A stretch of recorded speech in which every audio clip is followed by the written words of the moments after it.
നമസ്കാരം. റെയ്ക്കി റെയ്ക്കി എന്നാൽ ആലക്തിക കണങ്ങൾ എന്നാണ് വിവക്ഷിക്കുന്നത്. ഒരു നാട്ടിൽ ഒരു ആൾ റെയ്ക്കിയുടെ പാത പിൻപറ്റുന്നെങ്കിൽ, ഇല്ലെങ്കിൽ ആലക്തിക കണങ്ങളുടെ സ്വാംശീകരണം സംഭവിക്കപ്പെട്ടിട്ടുണ്ടെങ്കിൽ, തീർച്ചയായിട്ടും അയാളെ ചുറ്റിപ്പറ്റിക്കൊണ്ട് അനേകം ഡിസൈപ്പിൾസ് ഉണ്ടായി വരുന്നു. അത് അങ്ങനെ ഉണ്ടായി വരുന്നതിൻ്റെ കാരണം തന്നെ അത് കാലഘട്ടത്തിൻ്റെ ക്രോണോളജിക്കൽ ഏജിൻ്റെ അനിവാര്യതയായിട്ടാണ് മനസ്സിലാക്കേണ്ടത്. ആൽഫ എന്ന് പറയുന്ന തരംഗങ്ങൾ ഉണ്ടാകുന്നത് നാം ശ്രദ്ധിച്ചിട്ടുണ്ടായിരിക്കാം. പെട്ടെന്ന് ചില സന്ദർഭങ്ങളിൽ കൂണുകൾ പൊട്ടി മുളയ്ക്കുന്നത് നമുക്ക് വളരെ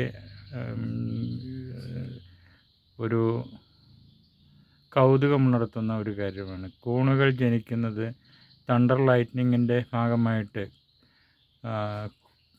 മഷ്റൂം പുനർജനിക്കപ്പെടുന്നു. വിത്തുകൾ പെട്ടെന്ന് പുനരുജ്ജീവിപ്പിക്കപ്പെട്ട് പുതിയ കൂണുകളായിട്ട് ഉയർന്നു വരുന്നു. അതേ രീതിയിൽ അങ്ങനെ പെട്ടെന്ന് ഒരു തണ്ടർ ലൈറ്റ്നിങ് ഉണ്ടാകുന്ന സന്ദർഭത്തിൽ ആ ഭാഗത്ത് അനേകം ആൽഫ തരംഗങ്ങൾ അക്യൂമുലേറ്റ് ചെയ്യപ്പെടും, അടിഞ്ഞുകൂടും.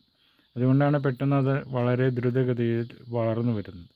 എന്നതുപോലെ തന്നെയാണ് ഈ ആൽഫ തരംഗങ്ങളുടെ അന്തരീക്ഷത്തിലുള്ള ആ ഒഴുക്കിനെ നേരിട്ട് നിയന്ത്രിക്കാൻ ഈ ആലക്തിക കണങ്ങൾ സ്വീകരിച്ചിട്ടുള്ള വ്യക്തികൾക്ക് സാധിക്കും. അങ്ങനെയുള്ളവർ ആലക്തിക കണങ്ങൾ സ്വീകരിച്ചു കഴിഞ്ഞാൽ തീർച്ചയായിട്ടും രോഗശാന്തിക്കുള്ള ഒരു കഴിവിലേക്ക് എത്തിച്ചേരും. അപ്പം നിങ്ങൾക്കും ഒരു രോഗശാന്തിക്കാരനാകാൻ സാധിക്കും എന്നുള്ളതാണ്. അപ്പോൾ റെയ്ക്കി പഠിക്കുക, പ്രചരിപ്പിക്കുക, മരുന്ന് ഉപയോഗിക്കുക, ചികിത്സിക്കുക. Thanks for watch with love light of റെയ്ക്കി.